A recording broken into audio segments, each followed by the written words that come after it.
Hello friends, welcome to Vits fashion. ದಾಂಡೇಲಿಯಲ್ಲಿ first day ಯಾವ ರೆಸಾರ್ಟಿಗೆ ಹೋಗಿದ್ವಿ, ಅಲ್ಲಿ ರೆಸಾರ್ಟ್ ಹೇಗಿತ್ತು, ಹಾಗೆಯೇ ಫುಡ್ ಹೇಗಿತ್ತು ಅನ್ನೋದ್ರ ಫುಲ್ ಡೀಟೇಲ್ಸ್ನ ಹೇಳಿದ್ದೆ. ಸೆಕೆಂಡ್ ಡೇ ಏನೆಲ್ಲ ಮಾಡಿದ್ವಿ, ಹಾಗೆಯೇ ಎಲ್ಲಿಗೆ ಹೋಗಿದ್ವಿ ಅನ್ನೋದ್ರ ಫುಲ್ ಡೀಟೇಲ್ಸ್ನ ಹೇಳ್ತೀನಿ. ಮಾರ್ನಿಂಗ್ 7:30ಗೆ ನೇಚರ್ ವಾಕ್ ಇರುತ್ತೆ, ಆದರೆ ಡೈಲಿ ಎದ್ದೇಳೋ ರೀತಿಯಲ್ಲಿ 6 o'clockಗೆ ಎದ್ದಿದ್ವಿ. ಆದರೆ ಯಾರೂ ರೆಸಾರ್ಟಲ್ಲಿ ಎದ್ದಿರಲಿಲ್ಲ. ನಾನು, ನನ್ನ ಫ್ರೆಂಡು ಮತ್ತು ಅವ್ರ ಮನೆಯವರು ಎಲ್ಲರೂ ಒಟ್ಟಿಗೆ ಕಾಡೊಳಗಡೆ ಮಾರ್ನಿಂಗ್ ವಾಕ್ ಮಾಡೋಣ ಅಂತೇಳಿ ಬಂದಿದ್ದೀವಿ. ಕಾಡೊಳಗಡೆ ಫಸ್ಟ್ ಟೈಮ್ ಹೋಗ್ತಾ ಇದ್ದೀನಿ, ಫಸ್ಟ್ ಎಕ್ಸ್ಪೀರಿಯೆನ್ಸ್ ಇದು ನನಗೆ. ನನ್ನ ಫ್ರೆಂಡ್ ಶಿಲ್ಪ ಹಾಗೆ ಅವ್ರ ಮನೆಯವ್ರ ಕೈಯಲ್ಲಿ ಒಂದು ಕೋಲನ್ನು ಇಟ್ಕೊಂಡಿದ್ದಾರೆ. ಕಾಡೊಳಗಡೆ ಹೋಗುವಾಗ ಕೈಯಲ್ಲಿ ಕೋಲು ಇರಲೇಬೇಕು ಅಂತೇಳಿ ಹೇಳಿದ್ದಾರೆ. ನಾನು ಮಾತ್ರ ಅವರನ್ನೇ ಫಾಲೋ ಮಾಡ್ತಾ ಇದ್ದೀನಿ. ನಾನು ಈ ರೀತಿಯಾಗಿರುವಂಥ ಕಾಡನ್ನು ಫಿಲ್ಮಲ್ಲಿ ಮಾತ್ರ ನೋಡ್ತಾ ಇದ್ದೆ, ಆದರೆ ಲೈವ್ ಆಗಿ ಇವತ್ತು ನಾನೇ ಖುದ್ದಾಗಿ ಕಾಡಿಗೆ ಹೋಗಿ ಇಂಥದ್ದನ್ನೆಲ್ಲ ನೋಡ್ತಾ ಇದ್ದೀನಿ ಅಂತೇಳಿ ನಂಗೆ ಖುಷಿ ಆಗ್ತಿದೆ. ಮಳೆಗಾಲ ಆಗಿದ್ದರೆ ಜಾಸ್ತಿ ನೀರು ಇರ್ತಾ ಇತ್ತು, ಇವಾಗ ಬೇಸಿಗೆ ಆಗಿರೋದ್ರಿಂದ ನೀರು ಕಡಿಮೆ ಇದೆ. ನೀರು ಕಡಿಮೆ ಇದ್ದರೂ ಕೂಡ ಅಲ್ಲಲ್ಲೇ ಬಂಡೆಗಳ ಸಂದಿಗಳಿಂದ ನೀರು ಜುಳು ಜುಳು ಅಂತೇಳಿ ಸಂದಿಯಿಂದ ಹರಿದು ಬರ್ತಾ ಇದೆ. ಆ ಶಬ್ದ ಅಂತೂ ಬೆಳಗ್ಗೆ ಕೇಳೋದಕ್ಕೆ ಇಂಪಾಗಿದೆ. ಮ್ಯೂಸಿಕ್ ಕೇಳೋದಕ್ಕಿಂತ ಈ ಒಂದು ಶಬ್ದ ಕೇಳೋದಕ್ಕೆ ಹಿತವಾಗಿದೆ.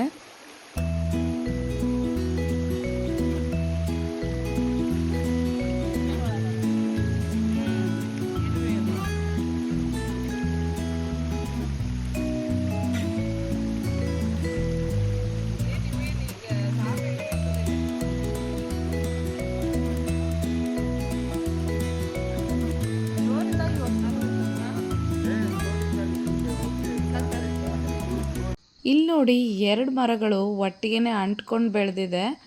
ಈ ರೀತಿ ವಿಸ್ಮಯಗಳು ಕಾಡಲ್ಲಿ ಮಾತ್ರ ನೋಡೋದಕ್ಕೆ ಸಿಗುತ್ತೆ. ಕಾಡಲ್ಲಿ ನಡೆಯುವಾಗ ಅಕ್ಕಪಕ್ಕದಲ್ಲಿ ಹಿಂದಿಂದನೋ ಹುಲಿ, ಚಿರತೆ, ಸಿಂಹ ಬಂದುಬಿಡುತ್ತೇನೋ ಅಂತ ನೋಡ್ತಾ ಬರ್ತಾ ಇದ್ದೆ.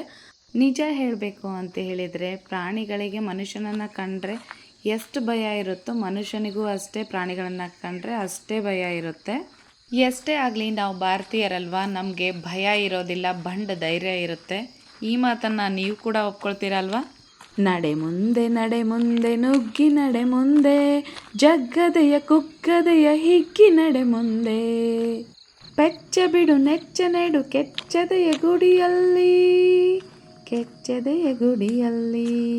ಸೆರೆಯ ಅರಿಯ ನೀರಿ ಹುಟ್ಟಳಿಸು ಗುಡಿಯಲ್ಲಿ, ನಾನಳಿವೆ ನೀನಳಿವೆ ನಮ್ಮೆಲುಬುಗಳ ಮೇಲೆ, ಮೂಡುವುದು ನವಭಾರತದ ಲೀಲೆ.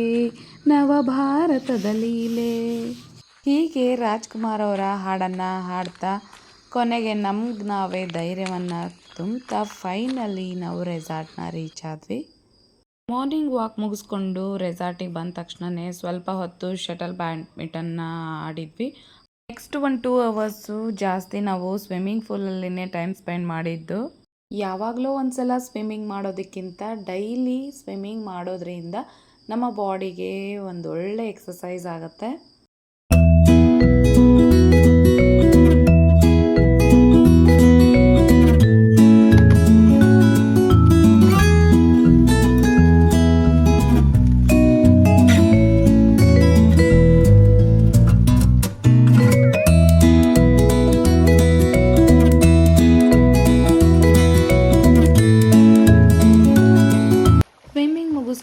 ಫ್ರೆಶ್ ಅಪ್ ಆಗಿ ನಾವು ಇವಾಗ ಬ್ರೇಕ್ಫಾಸ್ಟ್ ಮಾಡೋದಕ್ಕೆ ಬಂದಿದ್ದೀವಿ.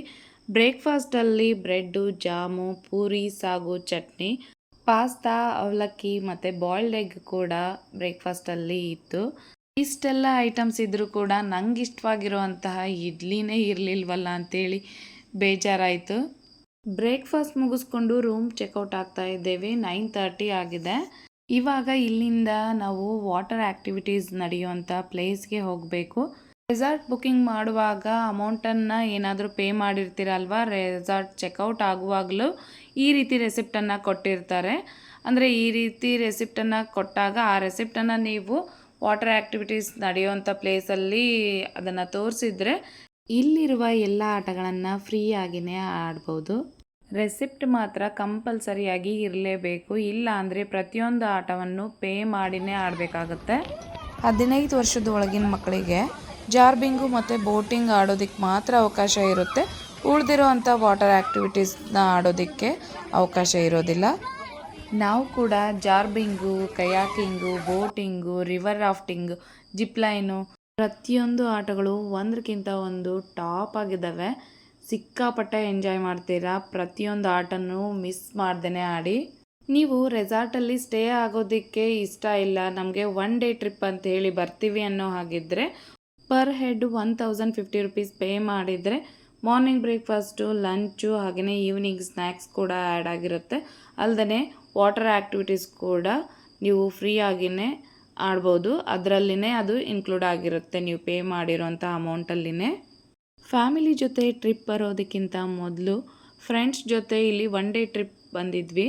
ಹಾರ್ನ್ಬಿಲ್ ರೆಸಾರ್ಟಲ್ಲಿ ನಾವು ಒನ್ ಡೇ ಟ್ರಿಪ್ಗೆ 1050 ರುಪೀಸ್ನ ಪೇ ಮಾಡ್ಕೊಂಡು ಬಂದಿದ್ವಿ. ಅಲ್ಲದೆ ವಾಟರ್ ಆ್ಯಕ್ಟಿವಿಟೀಸ್ ಕೂಡ ಇಲ್ಲಿ ಎಂಜಾಯ್ ಮಾಡಿದ್ವಿ. ಇವಾಗ ಅಮೌಂಟಲ್ಲಿ ಸ್ವಲ್ಪ ವೆರಿಫಿಕೇಷನ್ ಆಗಿರ್ಬೋದು ಅಂತ ಅಂದ್ಕೊಳ್ತೀನಿ. ಸ್ವಲ್ಪ ಕನ್ಫರ್ಮ್ ಮಾಡಿಕೊಂಡೇ ಹೋಗಿ. ಇಲ್ಲಿ ಪ್ರತಿಯೊಂದು ಆಟವನ್ನು ಆಡಿಸೋದಕ್ಕಿಂತ ಮೊದಲು ಲೈಫ್ ಜಾಕೆಟ್ ಹಾಕ್ಕೊಳ್ಳೋದು ತುಂಬಾ ಇಂಪಾರ್ಟೆಂಟು. ಇಲ್ಲಿ ಪ್ರತಿಯೊಂದು ಆಟದಲ್ಲೂ ಅದನ್ನು ಕಂಪಲ್ಸರಿಯಾಗಿ ಹಾಕ್ಕೊಳ್ಳೇಬೇಕು ಅಂಥೇಳಿ ರೂಲ್ಸ್ ಮಾಡಿರೋದ್ರಿಂದ ಯಾವುದೇ ರೀತಿ ಭಯ ಇಲ್ಲ, ಆರಾಮಾಗಿಯೇ ಎಂಜಾಯ್ ಮಾಡ್ಬೋದು. ಯಾವುದೇ ರೆಸಾರ್ಟಲ್ಲಿ ಸ್ಟೇ ಮಾಡಿದರೂ ಕೂಡ ವಾಟರ್ ಆ್ಯಕ್ಟಿವಿಟೀಸ್ಗೆ ಈ ಒಂದು ಸ್ಪಾಟ್ಗೆ ಬರಬೇಕು. ಉತ್ತರ ಕನ್ನಡ ಜಿಲ್ಲೆಯ ಜೀವನಾಡಿಯಾದಂತಹ ಈ ಕಾಳಿ ನದಿಯು ದಾಂಡೇಲಿಯ ಸಮೀಪದಲ್ಲಿರುವಂತಹ ದಿಗ್ಗಿ ಗ್ರಾಮದ ಬಳಿ ಪಶ್ಚಿಮ ಘಟ್ಟಗಳಲ್ಲಿ ಹುಟ್ಟಿ ಕೊನೆಗೆ ಕಾರವಾರದ ಸಮೀಪದಲ್ಲಿರುವಂತಹ ಅರಬ್ಬಿ ಸಮುದ್ರವನ್ನು ಸೇರುತ್ತೆ. ಪುರಾಣಗಳ ಪ್ರಕಾರ ಈ ನದಿಯ ತಟದಲ್ಲಿ ದೇವತೆಗಳು ತಪಸ್ ಮಾಡ್ತಾ ಇದ್ರಂತೆ.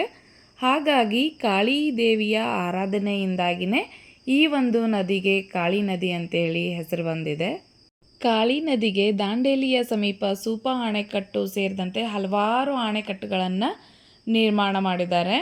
ಈ ಅಣೆಕಟ್ಟುಗಳು ಕರ್ನಾಟಕಕ್ಕೆ ಅಪಾರ ಪ್ರಮಾಣದ ವಿದ್ಯುತ್ತನ್ನು ಪೂರೈಸ್ತವೆ ಅಂತಲೇ ಹೇಳ್ತಾರೆ. ಅಲ್ಲಿರುವಂತಹ ಅಣೆಕಟ್ಟುಗಳಿಂದಲೇ ಈ ಒಂದು ನದಿಗೆ ನೀರನ್ನು ಬಿಡ್ತಾರೆ. ಹಾಗಾಗಿ ನಿರಂತರವಾಗಿ ವಾಟರ್ ಆ್ಯಕ್ಟಿವಿಟೀಸು ನಡೀತಾನೆ ಇರ್ತವೆ.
ವಾಟರ್ ಆ್ಯಕ್ಟಿವಿಟೀಸ್ನೆಲ್ಲ ಮುಗಿಸ್ಕೊಂಡು ಫ್ರೆಶ್ ಅಪ್ ಆಗಿ ಮಧ್ಯಾಹ್ನದ ಊಟಕ್ಕೆ ಅಂತ ಹೇಳಿ ಟೆರೈನ್ ರೆಸಾರ್ಟಿಗೆ ಬಂದಿದ್ದೀವಿ.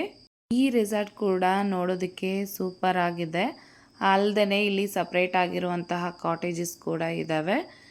ಕೆಲವೊಬ್ಬರಿಗೆ ಈ ರೀತಿ ಅಟ್ಮಾಸ್ಫಿಯರ್ ಇಷ್ಟ ಆಗುತ್ತೆ ಅಂಥವರು ಇಂಥ ಒಂದು ರೆಸಾರ್ಟಲ್ಲಿ ಕೂಡ ಸ್ಟೇ ಆಗ್ಬೋದು. ಇಲ್ಲೂ ಅಷ್ಟೇ ಅನ್ಲಿಮಿಟೆಡ್ ಫುಡ್ ಇರುತ್ತೆ. ಹಾಗೆಯೇ ಕೆಲವೊಂದು ಆ್ಯಕ್ಟಿವಿಟೀಸ್ಗಳನ್ನು ಆಡೋದಕ್ಕೆ ನಿಮಗೆ ಕೂಪನ್ ಕೂಡ ಕೊಡ್ತಾರೆ. ಸ್ವಿಮ್ಮಿಂಗ್ ಪೂಲ್ ಕೂಡ ಇದೆ. EV ಕಾರ್ ಇರುವಂಥವ್ರಿಗೆ ಚಾರ್ಜಿಂಗ್ ಪಾಯಿಂಟ್ ಕೂಡ ಇಲ್ಲಿದೆ. ನಾವು ಹೋದಾಗಲೂ ಕೂಡ ಬಫೆ ಸಿಸ್ಟಮಲ್ಲಿ ಊಟ ರೆಡಿ ಇತ್ತು. ಅನ್ಲಿಮಿಟೆಡ್ ಆಗಿತ್ತು ಊಟ. ಆದರೆ ನಮಗೆ ಅದು ಜಾಸ್ತಿ ಅಂತ ಅನ್ನಿಸ್ತು. ಅಲ್ಲದೆ ಅದು ನಮ್ಗೆ ಇಷ್ಟ ಆಗಲಿಲ್ಲ. ಹಾಗಾಗಿ ನಮಗೇನು ಬೇಕೋ ಅಂಥ ಒಂದು ಫುಡ್ಡನ್ನು ನಾವು ಆರ್ಡರ್ ಮಾಡಿ ನಮ್ಗೆ ಇಷ್ಟವಾಗಿರೋವಂಥದ್ದನ್ನು ಎಷ್ಟು ಬೇಕೋ ಅಷ್ಟು ಊಟ ಮಾಡಿಕೊಂಡು ಇಲ್ಲಿಂದ ಹೊರಟ್ವಿ. ದಾಂಡೇಲಿಯಿಂದ ಧಾರವಾಡಕ್ಕೆ ವಾಪಸ್ ಬರಬೇಕಾದ್ರೆ ದಾರಿಯುದ್ದಕ್ಕೂ ಅಲ್ಲಲ್ಲಿ ಹಳ್ಳಿಗಳಿರ್ತವೆ ಅಲ್ವಾ, ಅಲ್ಲಿ ಕೆಲವೊಂದಷ್ಟು ಕಾಡಲ್ಲಿ ಸಿಗುವಂಥ ಹಣ್ಣುಗಳನ್ನು ಸೇಲ್ ಮಾಡ್ತಾ ಇರ್ತಾರೆ. ಅಂದರೆ ಎಕ್ಸಾಂಪಲ್ಲು ಕವಳೆಕಾಯಿ ಮತ್ತು ನೆಲ್ಲಿಕಾಯಿ, ನೇರಳೆ ಹಣ್ಣು, ಈ ರೀತಿ ಹಣ್ಣುಗಳನ್ನು ಸೇಲ್ ಮಾಡ್ತಾ ಇರ್ತಾರೆ. ನೀವು ಕೂಡ ಅದನ್ನು ತಗೊಂಡು ಟೇಸ್ಟ್ ಮಾಡಿ ನೋಡಿ, ತುಂಬಾ ರುಚಿಯಾಗಿರ್ತವೆ ಹಣ್ಣು. ಹೀಗಿತ್ತು ಇವತ್ತಿನ ಒಂದು ವಿಡಿಯೋ. ಡೇ 1 ದಾಂಡೇಲಿ ವಿಡಿಯೋನ ಇದುವರೆಗೂ ಯಾರ್ಯಾರು ನೋಡಿಲ್ವೋ ಪ್ಲೀಸ್ ಅದನ್ನು ನೋಡಿ. ನಿಮಗೂ ಕೂಡ ಅದು ನೆಕ್ಸ್ಟ್ ದಾಂಡೇಲಿಗೆ ಟ್ರಿಪ್ ಹೋಗುವಾಗ ಸ್ವಲ್ಪ ಮಟ್ಟಿಗಾದರೂ ಹೆಲ್ಪ್ ಆಗುತ್ತೆ ಅಂತ ಅಂದ್ಕೊಂಡಿದ್ದೀನಿ. ಈ ವಿಡಿಯೋ ನಿಮಗೆಲ್ರಿಗೂ ಇಷ್ಟ ಆಯಿತು ಅಂತ ಅಂದ್ಕೊಂಡಿದ್ದೀನಿ. ಇಷ್ಟ ಆಗಿದರೆ ಒಂದು ಲೈಕ್ ಮಾಡಿ, ಹಾಗೆಯೇ ನಿಮ್ಮ ಫ್ರೆಂಡ್ಸ್ ಆ್ಯಂಡ್ ಫ್ಯಾಮಿಲಿ ಕೂಡ ಈ ಒಂದು ವಿಡಿಯೋನ ಶೇರ್ ಮಾಡಿ. ಇದಾಗಿತ್ತು ಇವತ್ತಿನ ವಿಡಿಯೋ. ಮತ್ತೊಂದು ಹೊಸ ವಿಡಿಯೋದೊಂದಿಗೆ ಮತ್ತೆ ಸಿಗುವ ಅಂತ ಹೇಳ್ತಾ ಈ ವಿಡಿಯೋನ ಇಲ್ಲಿಗೆ ಎಂಡ್ ಮಾಡ್ತಾ ಇದ್ದೀನಿ. ಯಾವಾಗಲೂ ಖುಷಿಯಾಗಿರಿ. ಯಾವುದೇ ಒಂದು ಸಂದರ್ಭ ಬಂದರೂ ಕೂಡ ಅದನ್ನು ನಗ್ನಗ್ತಾ ಫೇಸ್ ಮಾಡಿ ಅಂತ ಹೇಳ್ತಾ, ಇದುವರೆಗೂ ನನ್ನನ್ನು ಸಪೋರ್ಟ್ ಮಾಡ್ತಾ ಹರಿಸ್ತಾ ಬಂದಿರೋಂಥ ತಮ್ಮೆಲ್ರಿಗೂ ಕೂಡ ಧನ್ಯವಾದಗಳನ್ನು ತಿಳಿಸ್ತೀನಿ. Thank you so much. Love you all.